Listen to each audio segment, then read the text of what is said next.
नमस्कार. RRC नेटवर्कच्या latest बातमीपत्रात मी मानसी आपले स्वागत करते. अशा आहेत आजच्या हेडलाईन्स. प्रायोजक RRC ब्रॉडबँड, अकोल्यातील सर्वात स्वस्त आणि वेगवान कनेक्शन.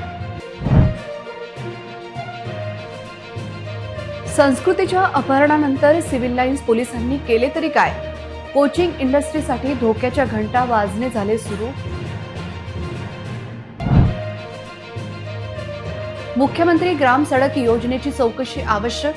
गुणवत्ता व दक्षता पथक करेल काय त्या कोट्यावधीच्या सिमेंट रस्त्याची चौकशी.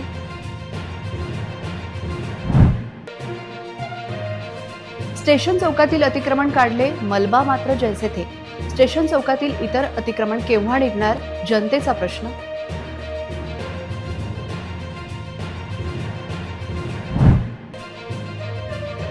जिल्हा परिषदेला वराडी जत्रा आयोजन ठरले फ्लॉप.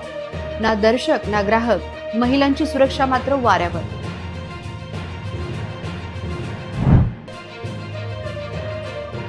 खमंग झणझणीत तर्री खाणाऱ्यांसाठी तिखट बातमी.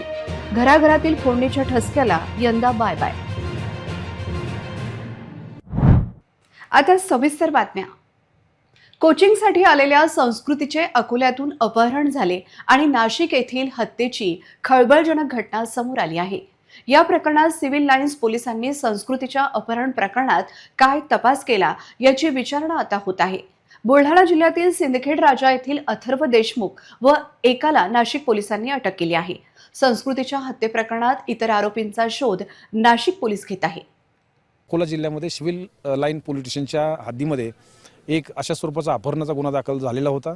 त्याच्या जे फिर्यादी आहे त्या फिर्यादीची चौकशी केली असता त्यांनी हे मयत स्त्री जी मुलगी आहे तिचा मृतदेह ओळखला.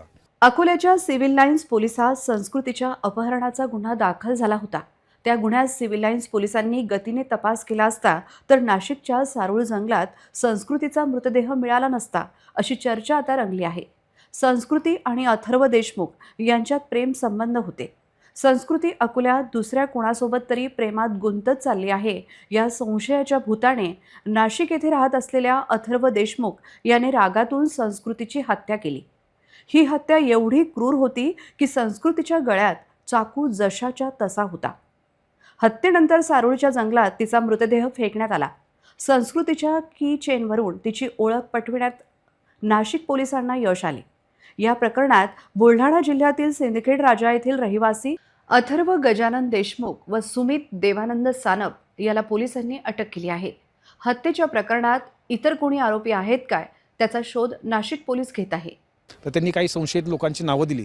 त्या संशयिताची आम्ही वेगवेगळ्या पथकं तयार करून त्यांना तपास केला असता सातपूरच्या हद्दीमध्ये एक संशयित तरुण आम्हाला मिळाला. त्याला ताब्यात घेतला असता त्याला या गुन्ह्याविषयी विचारलं तर त्यांनी या गुन्ह्याची कबूल दिली. त्याच्या काही मित्रांच्या सहकार्याने त्यांनी त्याचा मर्डर केलेला होता. हे दोन्ही म्हणजे मारेकरी आणि जी बळीत मुलगी आहे ही दोन्हीही राहणारे बुलढाणा जिल्ह्यातील आहेत.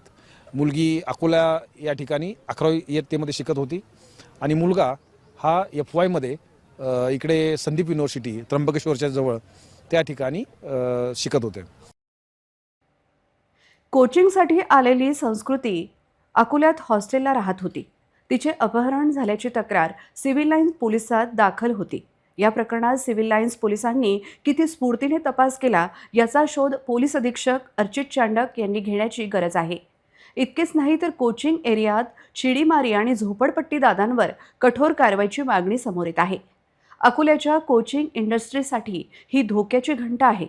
अकोल्यात शिकायला येणाऱ्या तरुणी सुरक्षित नसतील आणि त्यांचे अपहरण होत असेल तर समाजासाठी मोठी चिंतेची बाब अधोरेखित होत आहे.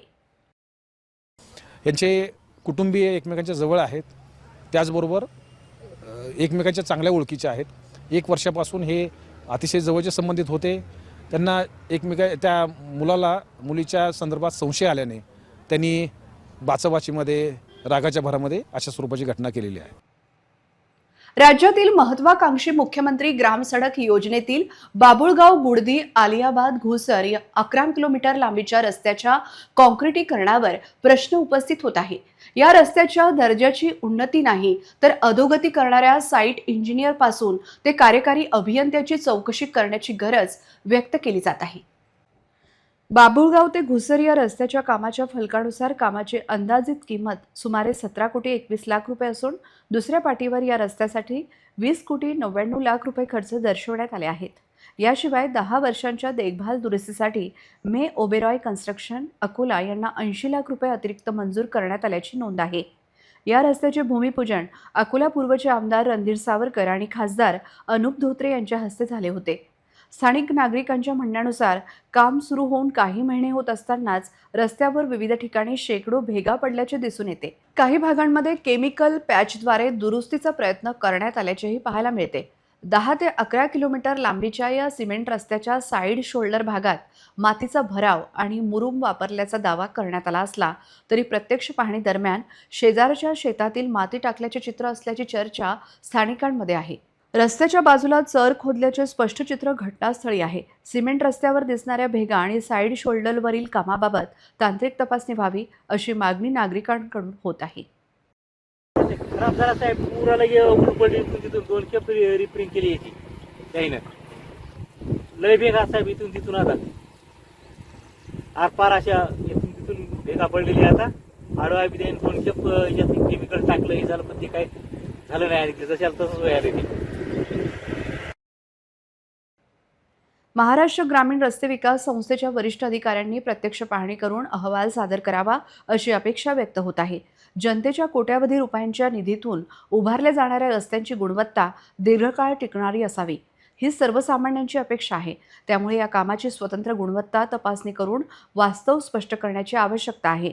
ज्युनियर इंजिनियर आणि कार्यकारी अभियंता यांनी रस्त्याची निर्मिती होत असताना गुणवत्ता का राखली नाही याची देखील चौकशी करत त्यांच्यावर सरकारी पैशांच्या लुटीचा व निधीचा गैरवापर केल्याचा ठपका ठेवला पाहिजे अशी नागरिकांची मागणी आहे। तर संबंधित कंत्राटदाराला ब्लॅक लिस्टेड करण्यापासून कोण थांबवित आहे अशी विचारणा होत आहे। स्टेशन चौकातील इतर अतिक्रमणाकडे दुर्लक्ष करत महापालिकेने पाणी पुरवठ्याच्या टाक्यांचा रस्ता असल्याचे कारण करत एक अतिक्रमण साफ केले, पण ते जैसे थे ठेवले गेले। ते काय तसेच ठेवले असा प्रश्न उपस्थित होत आहे। त्याचबरोबर स्टेशन चौकातील इतर अतिक्रमणावर आयुक्त कारवाई करतील काय अशी विचारणा होत आहे। नेत्यांनी सांगितले आणि महापालिकेने कारवाई केली अशी या अतिक्रमण कारवाईची चर्चा शहरात रंगली आहे। केवळ नेत्यांमध्ये असलेल्या अति महत्वाकांक्षा आणि दुसऱ्या नेत्याला हिणवण्यासाठी हे अतिक्रमण काढले गेले, पण ते पूर्ण का काढण्यात आले नाही आणि ज्या ठिकाणी रस्ता असल्याचा दावा केला गेला त्या ठिकाणी तो महापालिकेने त्वरित का बांधला नाही अशी विचारणा होत आहे। ज्या ठिकाणी अतिक्रमण काढले गेले त्या ठिकाणी किती अधिकृत बांधकामे आणि किती अनधिकृत याच्या फाईल्स आयुक्त पाहतील काय अशी विचारणा होत आहे। केवळ राजकीय नेत्यांच्या इशाऱ्यावर कारवाया होत असतील तर शहर छळ छावणी होण्याची शक्यता आहे। महापालिका आयुक्तांनी इतरही अतिक्रमणावर लक्ष देण्याची मागणी समोर येत आहे। जिल्हा परिषद प्रशासनाच्या जिल्हा ग्रामीण विकास यंत्रणेमार्फत उमेद प्रकल्पांतर्गत आयोजित वराडी जत्रा विभागीय स्तरीय प्रदर्शनी 20 ते 24 फेब्रुवारी दरम्यान शहरातील लाल बहादूर शास्त्री स्टेडियम येथे आयोजित करण्यात आली आहे। या प्रदर्शनात ग्रामीण भागातून आलेल्या महिला बचत गट तसेच संपूर्ण जिल्ह्यातून प्रदर्शनाला भेटी तसेच खरेदी करणाऱ्या महिलांच्या सुरक्षेचा प्रश्न ऐरणीवर आला आहे। या ठिकाणी येणाऱ्या महिलांच्या सुरक्षेसाठी महिला पोलीस कोठेही दिसल्या नाही। लावण्यात आलेले सीसीटीव्ही कॅमेरे सुद्धा मोजकेच असल्याने महिलांचा सुरक्षेचा प्रश्न उपस्थित झाला आहे। वराडी जत्रा प्रदर्शनात आज अनेक महिला आपल्या परिवारासह उपस्थित होत्या, परंतु त्यांच्या सुरक्षेबाबत या ठिकाणी कोणतीही उपाययोजना केलेली दिसली नाही। महिलांच्या सुरक्षेमध्ये झालेली चूक मोठी घटना घडवू शकते। याबाबतची कल्पना आयोजन समितीला नव्हती का असा प्रश्न उपस्थित केला जात आहे। या ठिकाणी उभारण्यात आलेल्या डोमच्या बाहेर फक्त 2 पुरुष पोलीस कर्मचारी उपस्थित होते तर महिला पोलीस कोठेही नव्हत्या।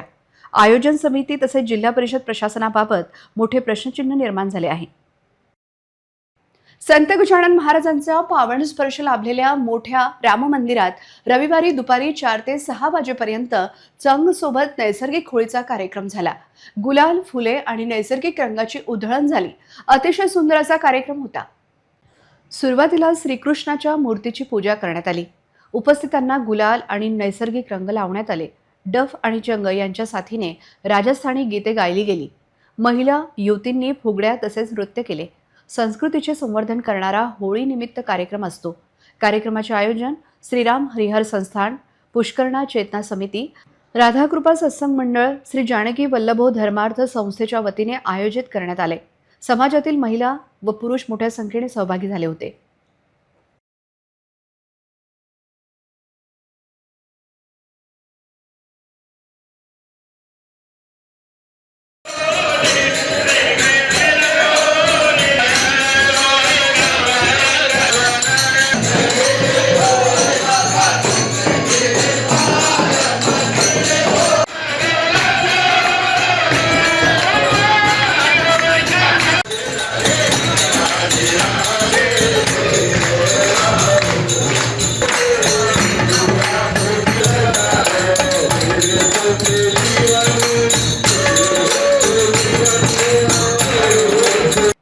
अकोला शहरात सौंदर्यवर्धनासाठी उभारण्यात आलेली शिल्पे, कारंजे, सौंदर्यस्थळे याची सध्या दुरावस्था झालेली दिसून येत आहे.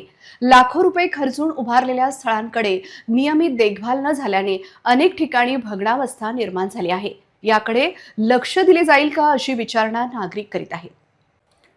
अकोला महानगरपालिका तसेच विविध सामाजिक आणि धार्मिक संस्थांच्या वतीने मुख्य चौकांमध्ये उभारण्यात आलेली शिल्पे आणि कारंजे आज दुर्लक्षित आहेत.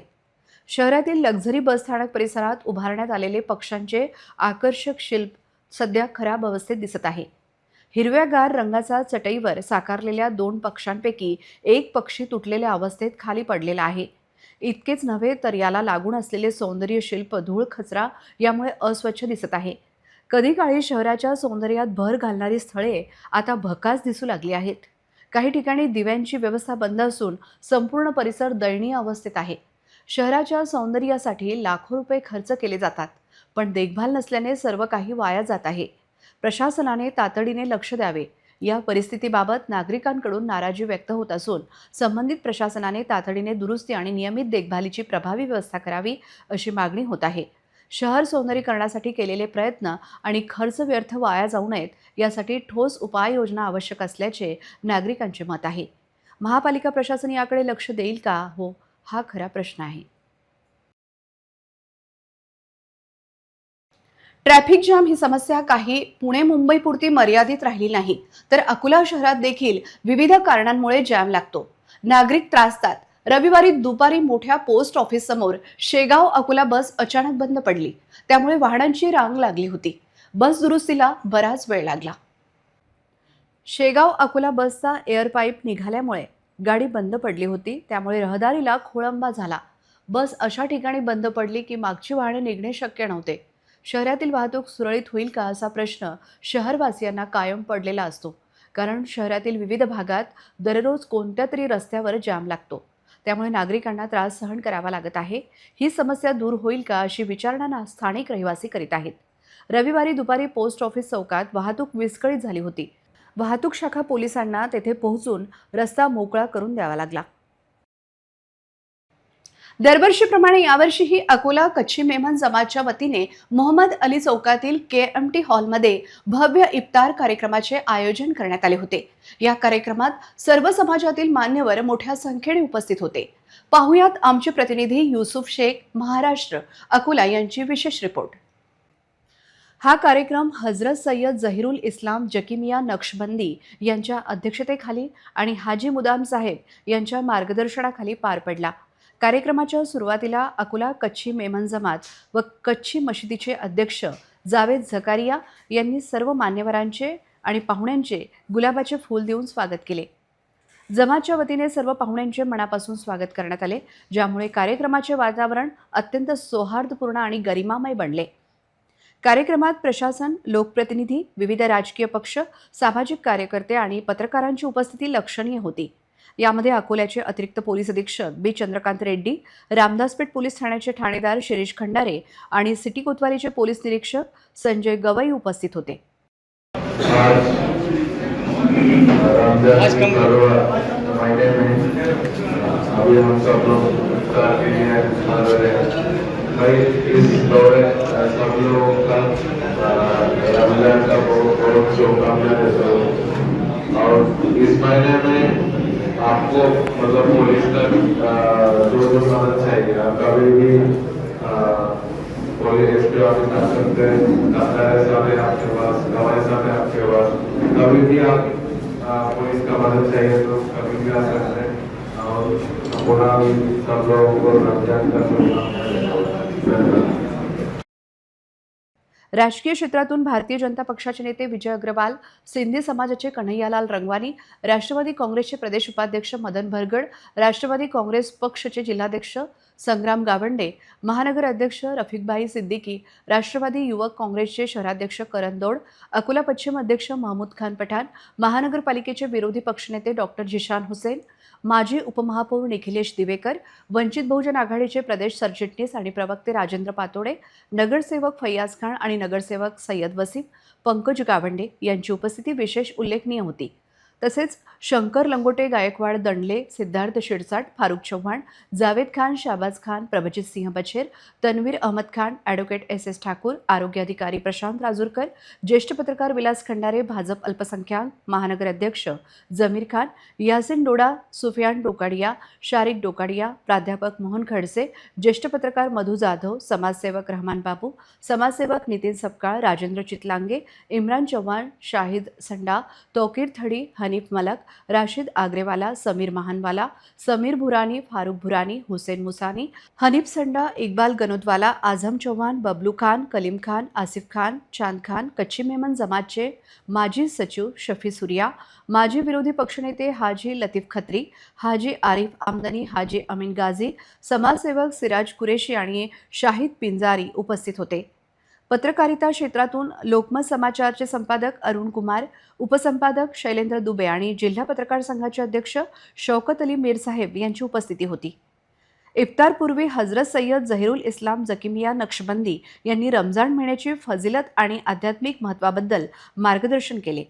त्यांनी सांगितले की हा महिना माणुसकी, संयम, त्याग आणि बंधुत्वाचा संदेश देतो. यावेळी देशात शांतता, समृद्धी आणि सौहार्द नांदावे यासाठी विशेष प्रार्थना करण्यात आली. 21 फरवरी 2026 तीसरा रमजान मुबारक यानी कि तीसरे रोज़े को अकोला मेमन जमात और जनाब जावेद ज़करिया साहब की तरफ से इफ्तार पार्टी का प्रोग्राम रखा गया था। इसका मकसद ये है कि भाईचारा, अमन, शांति और एक दूसरे से मोहब्बत हो, प्रेम का संदेश जाए। इसलिए हर साल अकोला मेमन जमात की जानिब से और जनाब जावेद ज़करिया साहब की जानिब से ये एहतमाम किया जाता है। हम दिल की गहराई से मुबारकबाद देते हैं और दुआ करते हैं कि अकोला मेमन जमात जो इंसानियत की खिदमत कर रही है, इसी तरह से उन्हें खिदमत करने की तौफीक अता हो जाए। माजी महापौर विजय अग्रवाल यांनीही या इफ्तार पार्टीच्या आयोजकांचे आभार मानले. आज कच्ची मेहमान जमात की तरफ से रोजा अफ्तार का कार्यक्रम था। आप सबको, मुस्लिम भाइयों को रमजान की बहुत बहुत मुबारकबाद देता हूँ। कार्यक्रमात मोठ्या संख्येने समाज बांधवांनी एकत्र इफ्तार करून एकता आणि बंधुत्वाचा संदेश दिला. शेवटी जमातच्या वतीने सर्व पाहुण्यांचे आभार मानण्यात आले आणि भविष्यातही असे सामाजिक आणि धार्मिक कार्यक्रम आयोजित करण्याचा संकल्प करण्यात आला.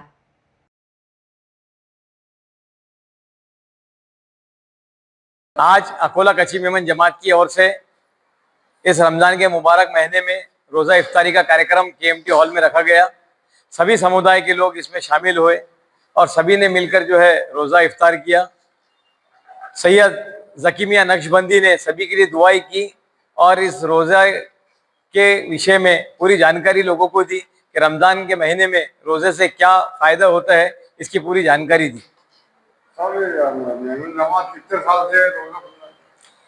पिछले 25 साल से ये अकोला कच्ची मेमन जमात ये रोज़ा इफ्तारी का कार्यक्रम रखती है और सभी लोगों को इसमें दावत देती है और सभी लोग, हमारे सभी समाज के लोग इसमें आकर साथ में मिलकर रोजा इफ्तार करते हैं। होळीचा सण आता अवघ्या काही दिवसांवर आला असून शहरातील मुख्य बाजारपेठांमध्ये खरेदीला जोर आला आहे. होळी उत्सवासाठी लागणाऱ्या विविध सामुग्रीच्या दुकानांनी बाजार सजला आहे. बाजारात पूजन साहित्य, रंग, पिचकाऱ्या आणि गाठ्या मोठ्या प्रमाणात विक्रीसाठी उपलब्ध आहेत. गाठ्यांचे दर 80 रुपयांपासून 120 रुपयांपर्यंत, हर्बल रंग 20 रुपये ते 50 रुपयांच्या पॅकेटमध्ये, तर उच्च दर्जाचे रंग 80 रुपयांच्या पॅकेटमध्ये विकले जात आहेत.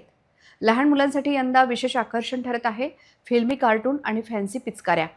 छोटा भीम, मोटू पतलू, शक्तिमान, शिनचॅन आदी लोकप्रिय पात्रांच्या पिचकाऱ्या 40 रुपयांपासून 480 रुपयांपर्यंत उपलब्ध आहेत. रंगीत पिचकाऱ्या आणि बलूनकडे मुलांचा विशेष कल दिसून येत आहे. विक्रेत्यांच्या मते सण जवळ येताच बाजारातील गर्दी आणि खरेदी आणखीन वाढण्याची शक्यता आहे. वाशिमच्या राज्य उत्पादन शुल्क विभागाच्या पथकाने बनावट विदेशी दारूची वाहतूक आणि विक्री करणाऱ्यांविरुद्ध कडक पावले उचलली आहे. या कारवाईत 2 आरोपींना अटक करण्यात आली असून लाखो रुपयांचा मुद्देमाल जप्त केला आहे. या प्रकरणी कैलास ढोके आणि सचिन एकणार यांच्यावर विविध कलमांमुळे गुन्हा दाखल करण्यात आले. या धडक कारवाईमुळे जिल्ह्यात अवैध दारू विक्रेत्यांचे धाबे दणाणले आहेत. गेल्या काही दिवसांपासून वाशिम जिल्ह्यातील ग्रामीण भागातील हॉटेल, ढाबे आणि अवैध दारू विक्रेत्यांकडे ग्राहकांना बनावट दारू दिली जात असल्याच्या तक्रारी राज्य उत्पादन शुल्क विभागाला प्राप्त झाल्या होत्या. वाशिममध्ये विनापरवाना बनावट विदेशी दारू आणली जात असल्याची गुप्त माहिती विभागाला मिळाली होती. मिळालेल्या माहितीच्या आधारे उत्पादन शुल्क विभागाच्या पथकाने कारंजा शेलू बाजार रोडवरील पाण्याच्या टाकीजवळ सापळा रचला. या मार्गावरून येणाऱ्या एका फोर्ड कंपनीच्या कारला थांबवून तिची झडती घेतली असता त्यात बनावट दारूसाठा आढळला. ही कार कैलास ढोके चालवत होता. त्यानंतर दुसरा आरोपी सचिन एकणार याच्या घराचीही झडती घेण्यात आली. वेगवेगळ्या कंपन्यांच्या एकूण 1056 सीलबंद बाटल्या, गुन्ह्यात वापरलेली एक 4चाकी गाडी असा एकूण 7,67,600 रुपयांचा माल ताब्यात घेण्यात आला. दोन्ही आरोपींवर गुन्हे दाखल करण्यात आले आहेत. ही बनावट दारू जिल्ह्यात नेमकी कुठून येत होती याचा शोध घेण्यासाठी राज्य उत्पादन शुल्क विभाग तपास करत आहे. ही कारवाई राज्य उत्पादन शुल्क विभाग, वाशिमचे अधीक्षक नितेश शेंडे यांच्या मार्गदर्शनाखाली करण्यात आली.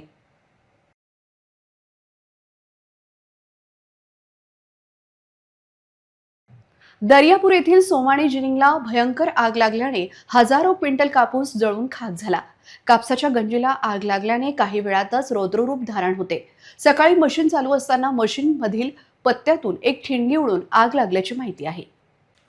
रविवारी सकाळी काही क्षणात गंजीला आग लागल्याचे दिसून आल्याने तेथील मजुरांची आग विझवण्याकरिता धावाधाव झाली.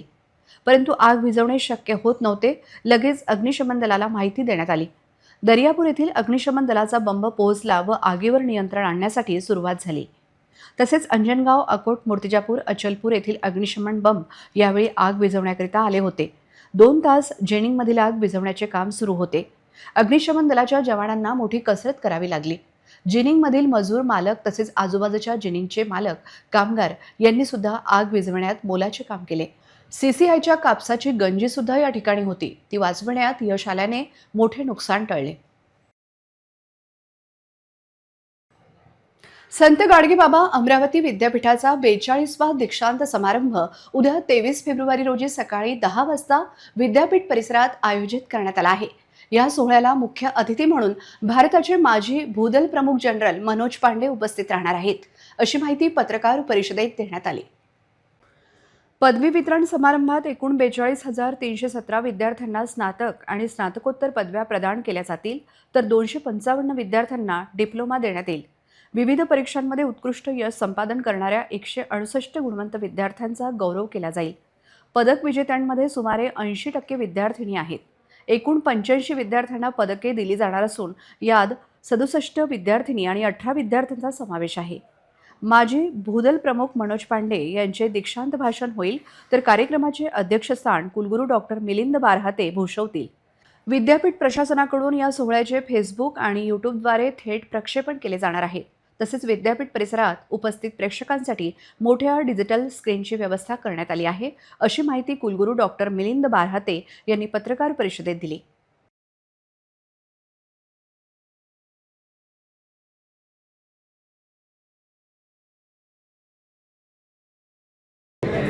संत गाडगेबाबा अमरावती विद्यापीठाचा 42वा दीक्षांत समारंभ 23 फेब्रुवारी 2000 रोजी सकाळी 10 वाजता विद्यापीठाच्या प्रांगणात आयोजित केलेला आहे.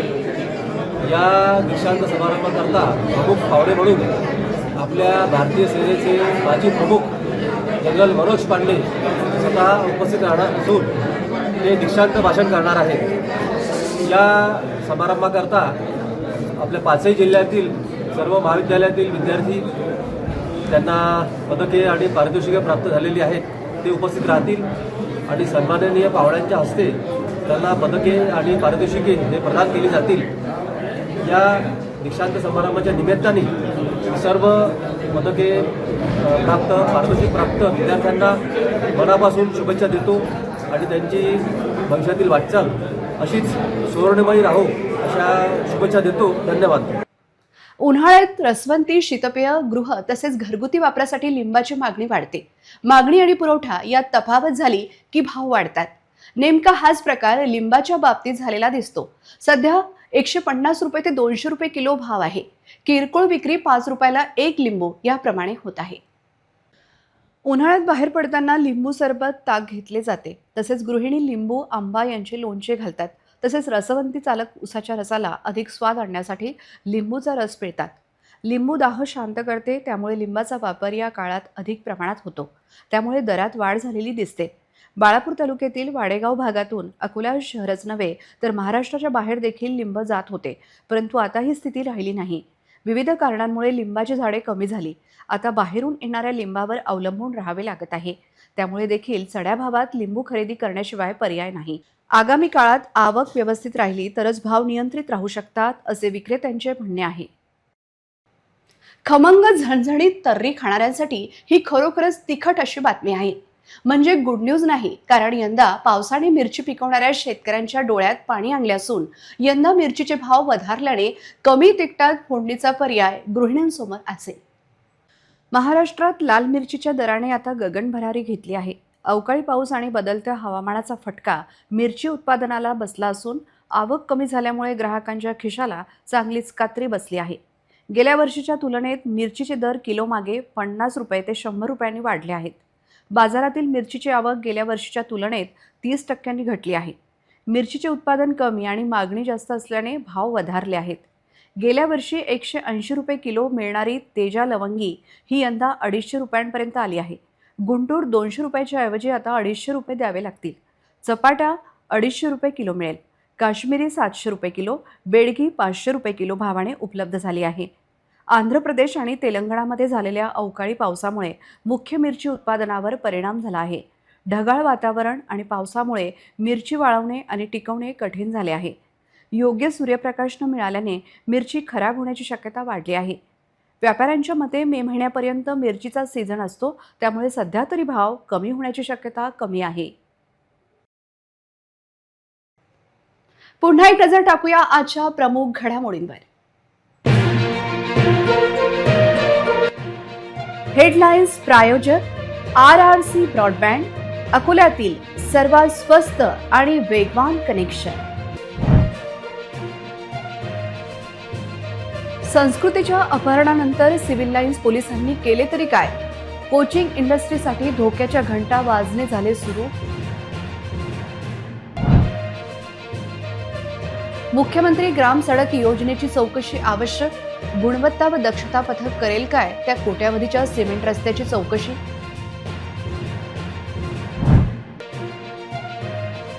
स्टेशन चौकातील अतिक्रमण काढले, मलबा मात्र जैसे थे. स्टेशन चौकातील इतर अतिक्रमण केव्हा निघणार, जनतेचा प्रश्न.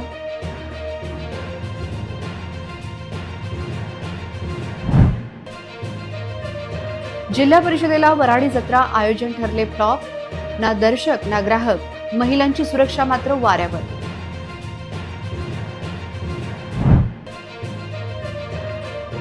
खमंग झणझणीत तर्री खाणाऱ्यांसाठी तिखट बातमी. घराघरातील फोडणीच्या ठसक्याला यंदा बाय बाय. बातम्यांसाठी तुम्ही पाहत रहा RRC news. 2,46,000 दर्शकांनी RRC digital Akola हे यूट्यूब चॅनल सबस्क्राईब केले आहे. तेव्हा तुम्ही कसली वाट पाहत आहात? तुम्ही पण सबस्क्राईब करा आणि बेल आयकॉन क्लिक करत RRCच्या बातम्या निरंतर पहा. तुमच्या मोबाईलवर नोटिफिकेशन मिळण्यासाठी सबस्क्राईब करा RRCचे यूट्यूब चॅनल. लाईक आणि फॉरवर्ड करा RRC डिजिटल अकोलाचे हे न्यूज बुलेटिन. पुन्हा भेटूया लेटेस्ट बातम्यांसह नव्या बातमीपत्रात. तोवर नमस्कार.